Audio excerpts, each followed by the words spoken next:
Hola, soy Carlos Zanesi, docente del Departamento de Medicina Interna. Y vamos a ver ahora síndromes hemorragíparos. Dentro de estos están el síndrome purpúrico y vamos a tocar algunos temas de transfusiones relacionados con esta entidad. Dentro de las funciones del sistema de la coagulación tenemos dos funciones esenciales: el de mantener la hemostasia y el de prevenir y limitar la trombosis. La lesión vascular provoca la activación de las distintas fases de la hemostasia. En primer nivel, a nivel vascular, produciendo una vasoconstricción, posteriormente y a nivel plaquetario, la formación del tapón plaquetario, en la cual interviene la activación, la adhesión y la agregación plaquetaria. A nivel del sistema de la coagulación, con la formación del coágulo de fibrina, esta es por activación de los distintos factores de la coagulación en el sistema procoagulante. El sistema anticoagulante controla la formación excesiva de coágulos, mientras que el sistema fibrinolítico desintegra y remodela los coágulos. En esta figura, entonces, tenemos la lesión vascular, en el cual, primeramente, aparece la vasoconstricción y luego la adhesión y agregación plaquetaria, formando el tapón plaquetario. A esto se le denomina hemostasia primaria. Posteriormente, la fibrinoformación, la formación del coágulo de fibrina, en el cual es la hemostasia secundaria. El sistema de fibrinólisis, entonces, es para mantener en equilibrio estos sistemas. ¿Cómo definimos a los síndromes hemorragíparos? Se refiere a un conjunto de signos y síntomas que indican la presencia de una hemorragia activa o una predisposición a la hemorragia debida a un trastorno en el sistema hemostático. Los trastornos hemorrágicos consisten entonces en deficiencias o inhibidores de los factores de la coagulación, alteraciones vasculares hemorrágicas o alteraciones de las plaquetas, tanto cuantitativas o cualitativas. Cada una de ellas se va a clasificar, en términos generales, en trastornos congénitos y en trastornos adquiridos. Dentro de la evaluación de un trastorno hemorrágico, la mejor herramienta es una historia clínica exhaustiva, en la cual vamos a determinar los antecedentes personales y familiares de hemorragia, esto a partir de la presencia de hemorragia y la edad de inicio de la misma, si es espontánea, por ejemplo, epistaxis, tendencia a formar hematomas o hemartrosis, hemorragia postraumática o quirúrgica inusual o inesperada, incluso sobre extracciones dentarias, y en el cual también debe incluir la revisión de medicamentos o enfermedades coexistentes para identificar factores de riesgo. Dentro del examen físico vamos a observar a nivel de la piel púrpuras, estas son petequias, vívices o equimosis, y dentro de las petequias vamos a observar de que sean palpables, que es característico de la púrpura vascular, o no palpables, característicos de las plaquetarias, tanto por trastornos cualitativos o cuantitativos. También observar hemorragias nasales, gingivorragias, hemorragias gastrointestinales, hematurias, hematomas intracraneales o hemartrosis. En el laboratorio debemos observar el hemograma completo, hemoglobina, hematocrito y fundamentalmente las plaquetas, el tiempo de protrombina, en la cual va a determinar la vía extrínseca, y el tiempo de tromboplastina parcial activado, TTPA, en la cual valora la vía intrínseca. Y también se pueden determinar pruebas específicas para los distintos trastornos de la coagulación. En algunos casos podrían ser necesarias algunas pruebas adicionales, como pruebas de función plaquetaria o ensayos de agregación plaquetaria o pruebas de coagulación específica, incluso estudios de la médula ósea. Muchos de estos estudios se realizan en laboratorios específicos de hemostasia. Cuando analizamos el tiempo de trombina o el RIN como índice internacional normatizado, el tiempo de protrombina o el porcentaje de protrombina, que también puede estar expresado, evalúa la vía extrínseca y la vía final común. Un TP prolongado o un porcentaje de protrombina disminuido se debe por deficiencia o inhibidores de los factores de la coagulación. También es útil para el control de anticoagulados con dicumarínicos o para la detección inicial de síntomas hemorrágicos. El RIM, en la cual es mucho más estable que el tiempo de protrombina, se utiliza para monitorear la anticoagulación con dicumarínicos. El tiempo de tromboplastina parcial activado evalúa, como dijimos, la vía intrínseca y la vía final común. Las deficiencias o inhibidores de los factores de la coagulación en esta vía provocan la prolongación del tiempo de tromboplastina parcial activado y se va a utilizar frecuentemente para controlar el tratamiento con heparinas no fraccionadas y como prueba inicial para detectar anticoagulante lúpico. ¿Cómo abordamos a un paciente con un tiempo de protrombina o un tiempo de un TTPA alterado? Ante un paciente con un TP prolongado o, como dijimos, un porcentaje de protrombina disminuido o un TTPA prolongado o ambos, primero hay que excluir causas artificiales como el uso de EDTA. En segundo lugar, se mezcla con plasma normal y si la protrombina o el TTPA normaliza, implicaría un déficit de los factores de la coagulación. Luego se realizarían dosajes de factores para el diagnóstico. Si tanto el TP o el TTPA no normaliza, eso implicaría que hay un inhibidor presente. Estos inhibidores pueden ser medicamentosos, como las heparinas, inhibidores específicos de factores, como inhibidores del factor 8 o del factor 5, o inhibidores inespecíficos, como el anticoagulante lúpico. Vamos a ver ahora los trastornos de la coagulación específicamente. Dentro de los trastornos hemorrágicos plasmáticos congénitos, dijimos que los trastornos pueden ser congénitos o adquiridos. Dentro de los congénitos tenemos algunas entidades de relativa prevalencia. Así tenemos la hemofilia A, la hemofilia B y la hemofilia C. Ya vamos a ver por qué déficit de factores. La enfermedad de von Willebrand, la deficiencia del factor 7 y otras deficiencias mucho más raras de factores de la coagulación. Si nos referimos a la enfermedad de von Willebrand, es la deficiencia o disfunción del factor de von Willebrand y es la deficiencia más prevalente de los trastornos plasmáticos congénitos. Su prevalencia es del 1 al 2% en la población general. Con respecto a la bioquímica y función del factor de von Willebrand, las células endoteliales y las plaquetas almacenan este factor. Después de ser secretados, los multímeros de von Willebrand de peso molecular ultragrandes se dividen en multímeros de menor tamaño mediante una proteasa, una metaloproteasa que es el ADAMS13. Este factor media en la adhesión y en la agregación plaquetaria y actúa como una proteína transportadora del factor 8 y lo protege de la inactivación proteolítica.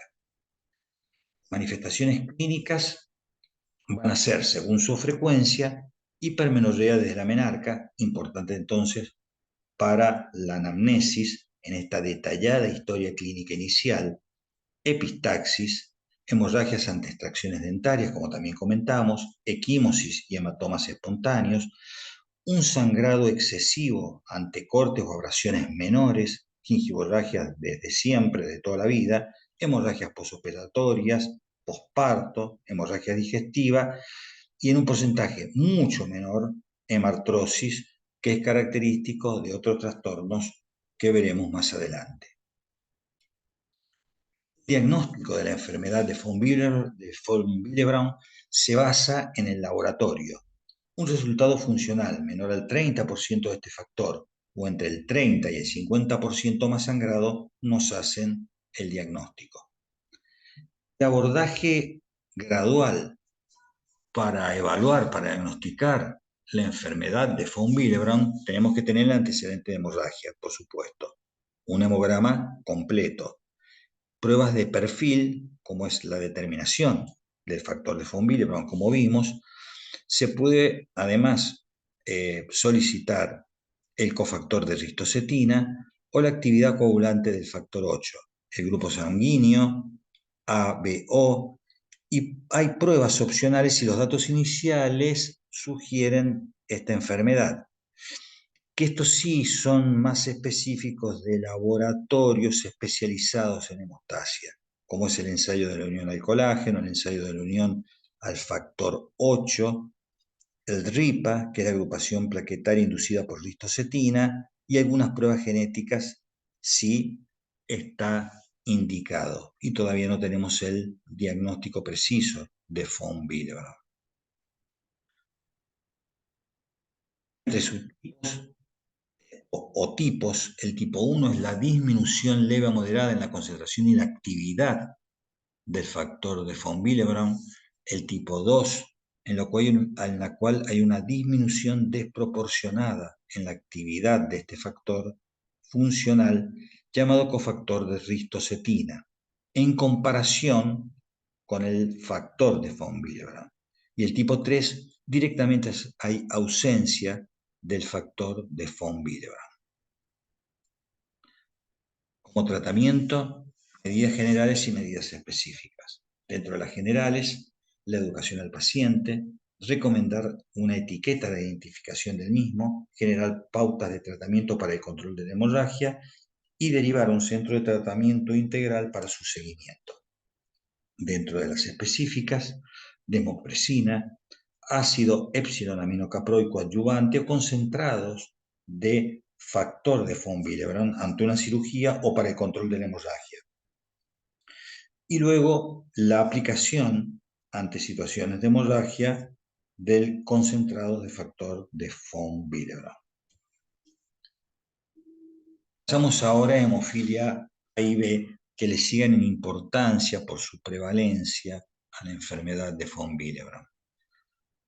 Son entidades recesivas vinculadas al cromosoma X, clínicamente indistinguibles. La hemofilia A es por déficit del factor 8, la hemofilia B por déficit del factor 9. Ambas se van a clasificar según la concentración de factores.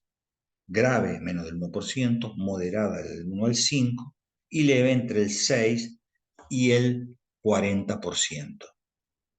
Manifestaciones clínicas: la hemofilia leve rara vez produce hemorragias espontáneas y muchas veces se diagnostica en la etapa adulta de la vida. La hemofilia moderada, la hemorragia es espontánea pero con poca frecuencia y generalmente posterior a un traumatismo menor o a una cirugía. Y la hemofilia grave sí hay hemorragias espontáneas con hemartrosis, hematomas de tejidos blandos y hemorragia intracerebral. Acá tenemos un paciente con una hemartrosis de rodilla derecha. Esta es una hemorragia intracerebral espontánea en un paciente con hemofilia A, una situación sumamente grave. Tratamiento: la leve moderada se puede utilizar también desmopresina para hemorragias menores o como profilaxis de cirugías menores, concentrado de factor 8 recombinantes para hemorragias mayores y profilaxis de cirugía mayor, por supuesto para la hemofilia A. Y la desmopresina no se utiliza para la hemofilia B y sí concentrados de factor 9, en este caso recombinantes o crioprecipitados. La deficiencia del factor 7, una entidad más rara, pero que típicamente da un trastorno hemorrágico leve y se va a detectar por un TP prolongado preoperatorio, cuando se hace la analítica preoperatoria. Y el tratamiento de elección es el factor 7 recombinante o el plasma fresco congelado de no tener este concentrado. La hemofilia C por deficiencia del factor 11, es autosómica recesiva, es poco frecuente y prevalece en judíos askenazí.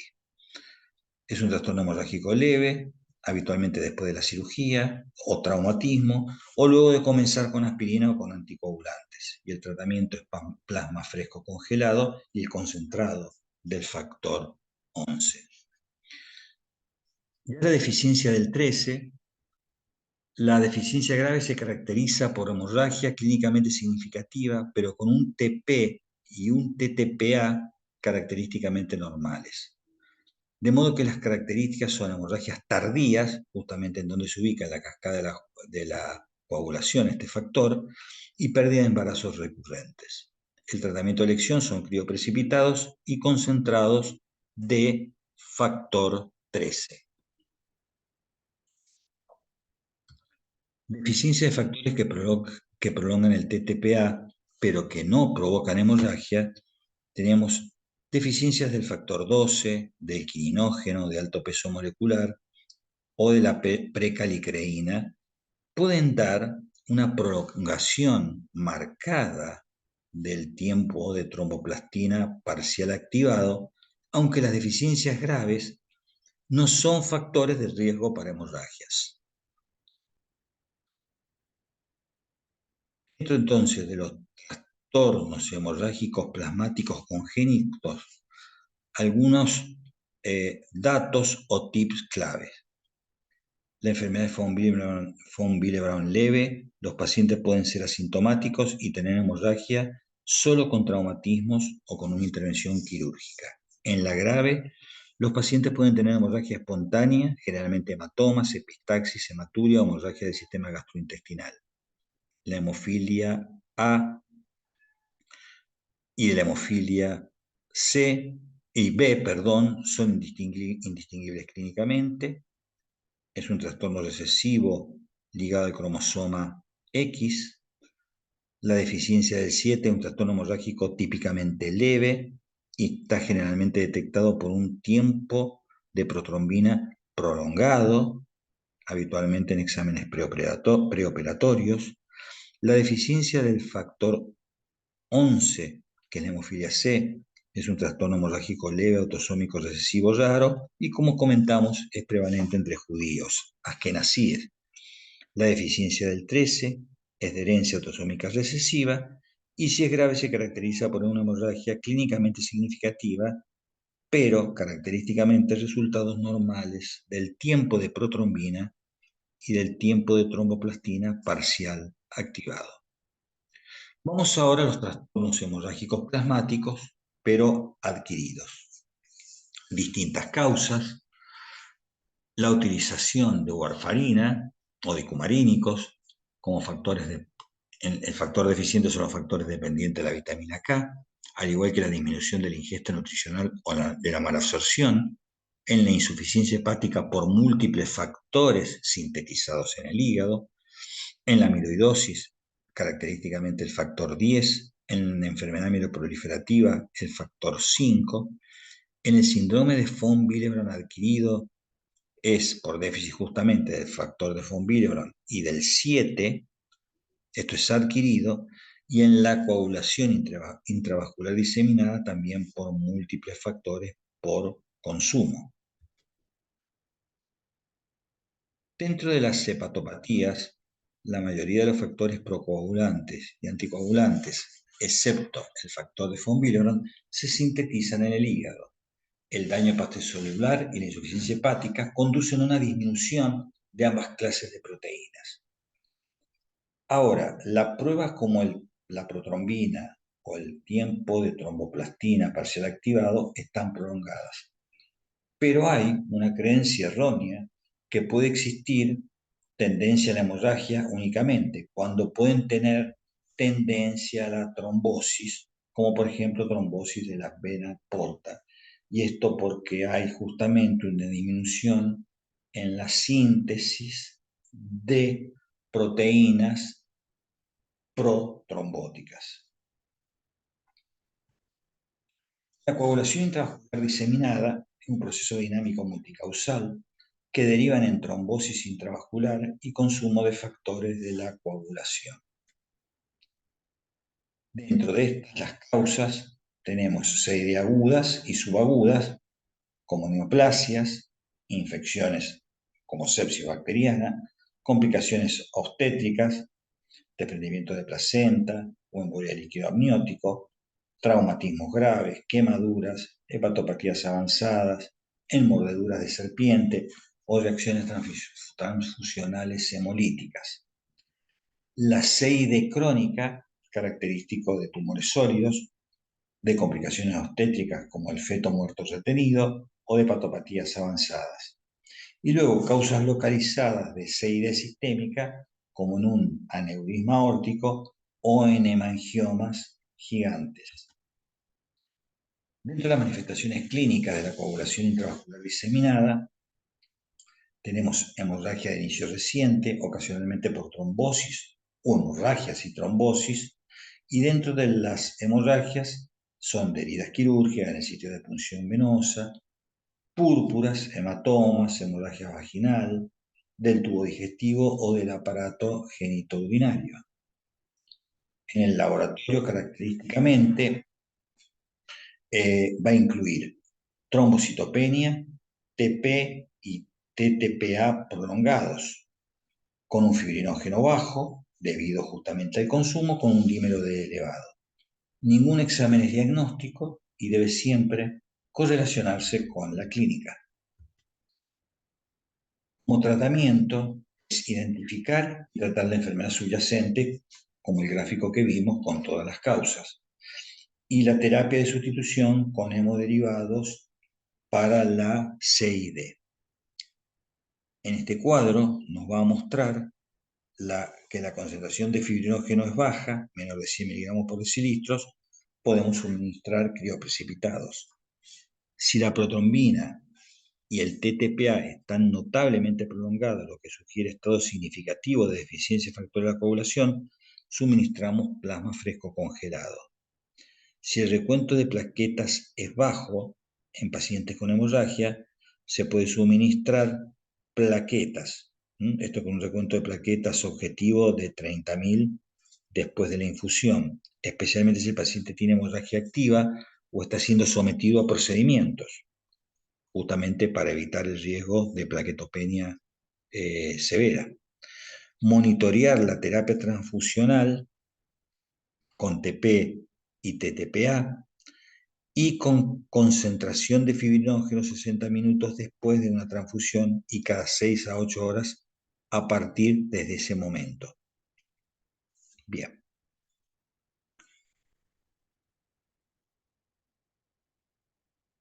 Dentro del síndrome de von Willebrand adquirido, en esta anomalía cuantitativa o cualitativamente adquirida de la anomalía del factor de von Willebrand se asocia a trastornos proteicos monoclonales, a enfermedad mieloproliferativa, hipotiroidismo o a otros procesos malignos.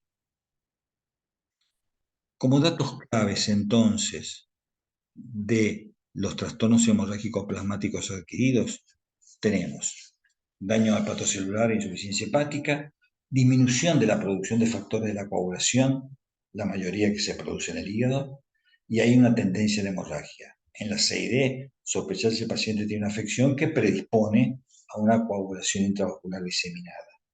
En la hemofilia adquirida, habitualmente como autoinmune, el desarrollo de inhibidores del factor 8 en una persona previamente sana puede causar un trastorno hemorrágico potencialmente mortal.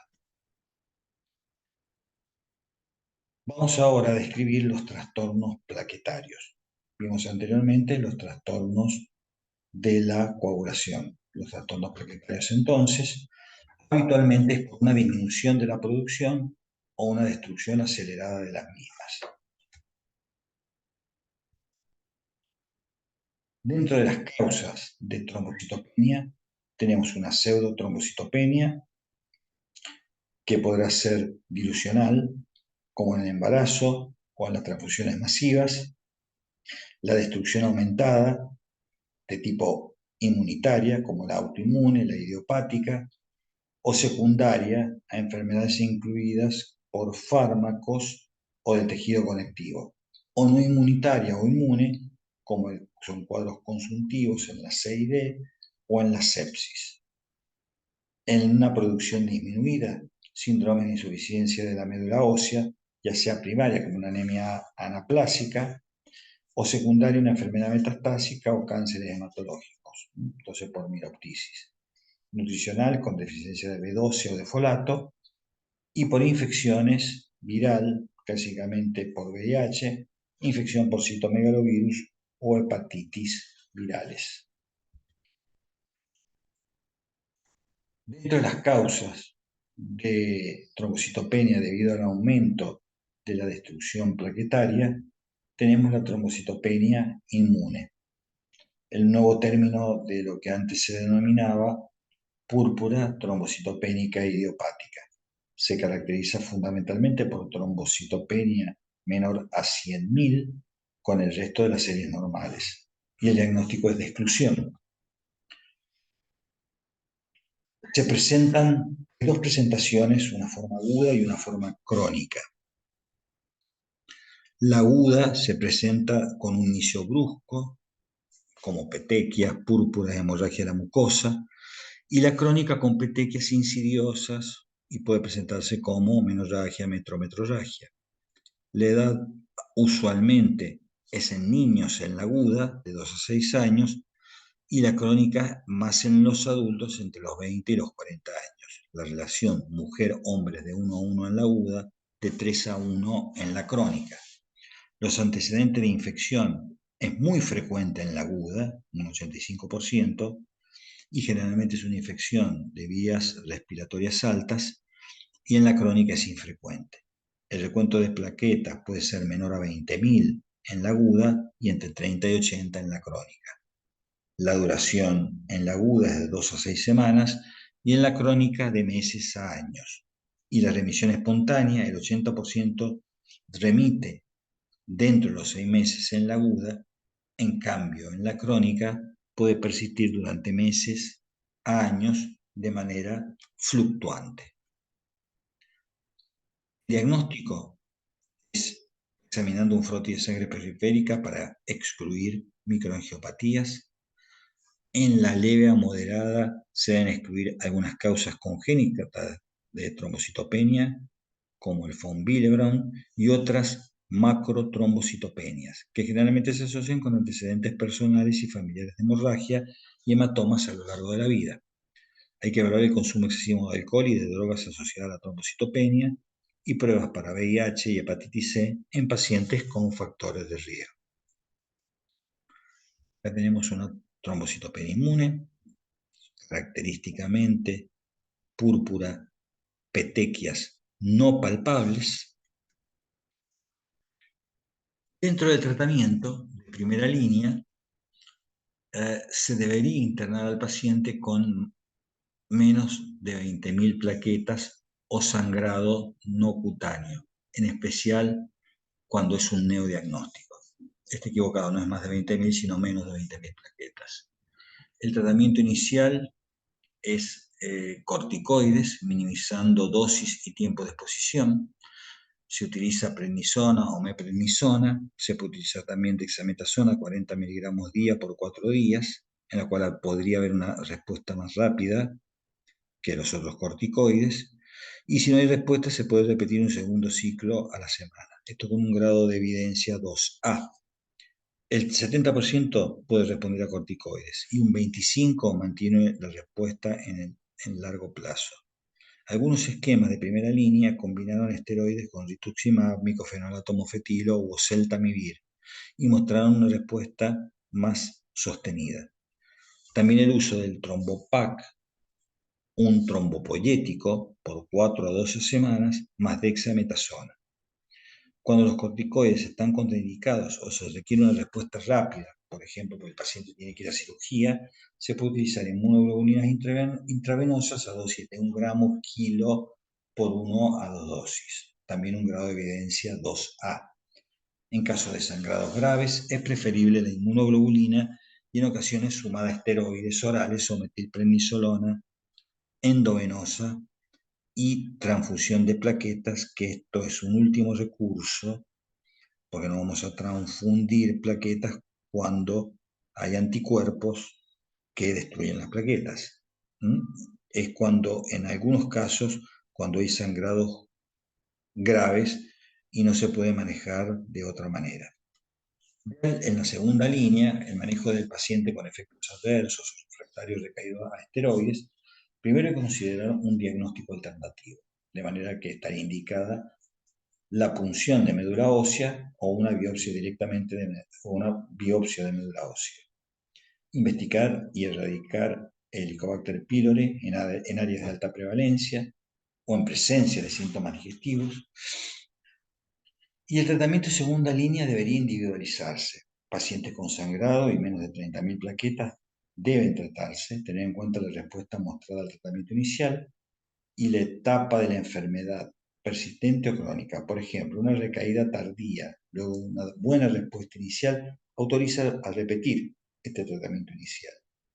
La opción de segunda línea que ha mostrado mayor eficacia, cercana al 88%, es la esplenectomía, procedimiento muy bien conocido desde hace años. Grado de evidencia también 2A.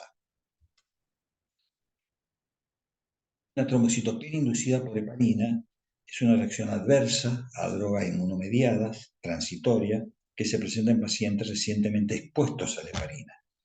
Generalmente produce trombocitopenia y con frecuencia trombosis venosa y oro arterial, con complicación grave potencialmente mortal que se presenta tempranamente o complica el curso de la enfermedad en un 20 a un 64%. La morbilidad se ve agravada por las altas tasas de hemorragia, cercanas al 40%, asociado con el uso de anticoagulantes potentes, no heparínicos, para la prevención o el tratamiento de la trombosis por trombocitemia inmune. La prevalencia de la trombocitopenia inducida por heparina es baja, pero se ha relatado que puede presentarse en hasta el 5% de los pacientes.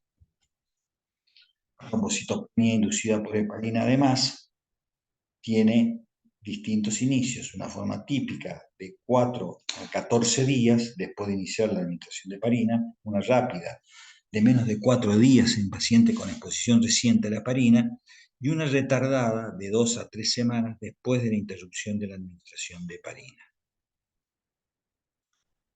Acá tenemos una manifestación clínica de púrpura inducida por heparina. ¿Qué hacer y que no en los casos de trombocitopenia inducida por heparina? Se debe suspender de inmediato el uso de heparina de bajo peso molecular o de heparina no fraccionada. Se debe administrar bilirrudina o argatroban, que son inhibidores directos de la trombina. Se debe registrar la heparina como un alergeno para pacientes con trombocitopenia inducida por heparina. No se debe cambiar de distintos tipos de heparina, ni se debe administrar dicumarínicos hasta que el recuento de plaquetas aumenta aproximadamente de 100 a 150.000. Y no se debe administrar dicumarínicos sin un tratamiento transitorio con inhibidores directos de la trombina. El umbral para la transfusión de plaquetas es de 10.000, a menos que existan otros factores de riesgo de hemorragia, fiebre o lesión de mucosas.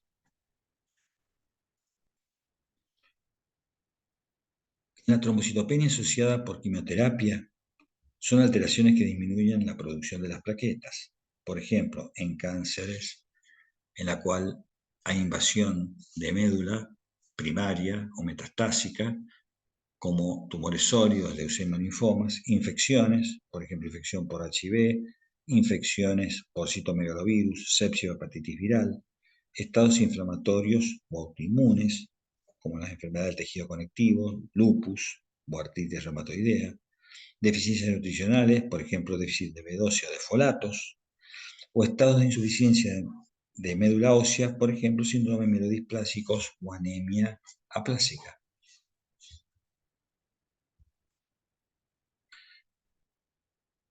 Dentro de las alteraciones etarias congénitas, tenemos distintos tipos muy poco prevalentes que figuran en este gráfico.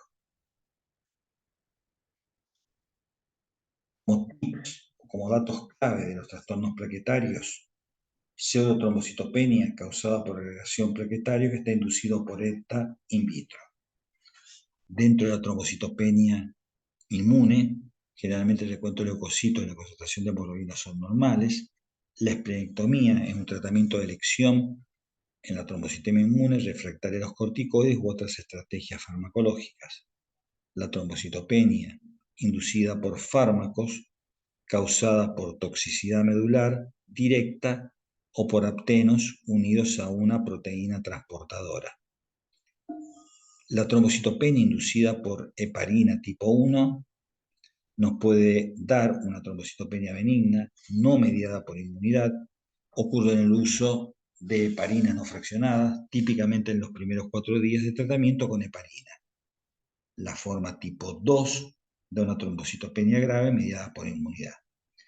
Y la trombocitopenia en el embarazo, en una forma leve, con recuento de plaquetas mayores a 70.000, ocurre en el 6 o al 8% de las mujeres embarazadas a término y ocurre en el 25% de las mujeres con preeclampsia.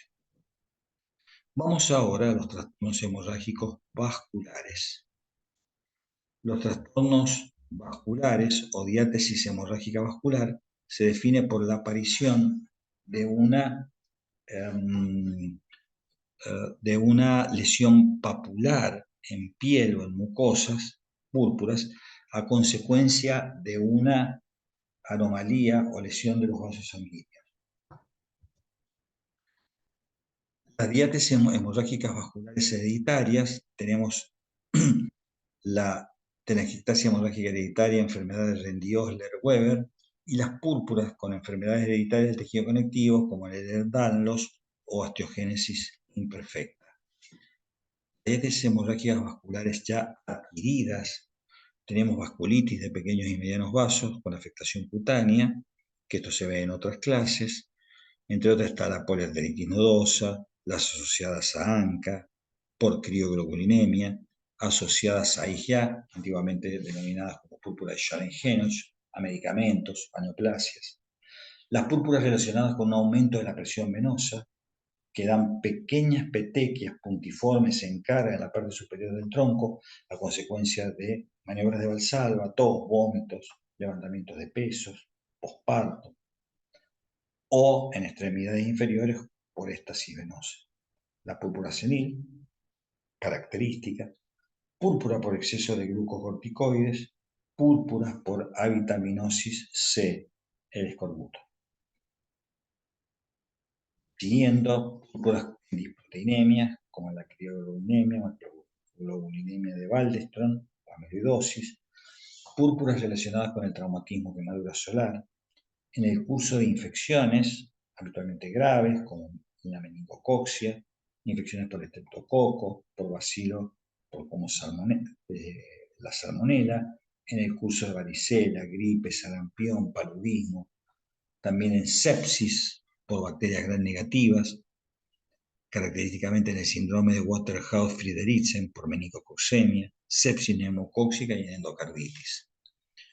Las púrpuras relacionadas con trastornos tromboembólicos, como cianosis en las partes distales de las extremidades, acompañadas de lesiones hemorrágicas y necróticas en la C y D, necrosis cutánea por anticoagulantes antagonistas de la vitamina K, lívidos reticulares en el síndrome antifosfolípido. En el síndrome antifosfolípido catastrófico, el cuadro se asemeja a una púrpura fulminante. Tenemos básicamente un paciente con una púrpura de Schaden-Henoch, justamente en ambos miembros inferiores, y acá una vasculitis séptica. Siguiendo con las diátesis hemorrágicas vasculares adquiridas, tenemos las inducidas por fármacos, distintos tipos de fármacos, que aparecen entre unos pocos días a más de 10 días, después de la administración del mismo, allopurinol, atropina, barbitúricos, quinidina, citalabida, fenitoína, metotrexato, naproxeno. entre otros. Y púrpuras psicógenas que se presentan habitualmente en mujeres, a menudo con trastornos mentales. Son típicas las petequias dolorosas con edema y lesiones eritematosas en las extremidades superiores y en los muslos, cuya aparición está precedida de picor, ardor o dolor. Muchas gracias. Dejo entonces la bibliografía sugerida.